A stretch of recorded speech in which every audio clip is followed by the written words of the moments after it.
Hello friends, I will show you how to add or create a new sub account. Please come first to the email address and click on it.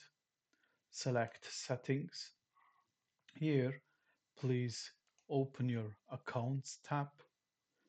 You are seeing here my already demo and other sub accounts. Click on add account right here. Let's say test funded account 2. Select your broker. Select the calculation method, first in, first out, or weighted average.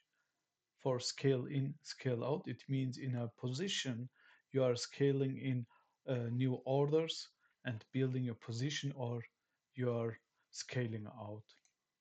Here the balance you can make 50,000, 1,000, or you can write with zero your balance and create. Now your account is created and you can select here in the top and add trades, work on it, create playbooks, notebooks, etc. A really important information is this X button. It means if you are clicking on it, you are clearing your database. Then all the trades inside of this account will be deleted. Thank you so much for watching and see you in the next video.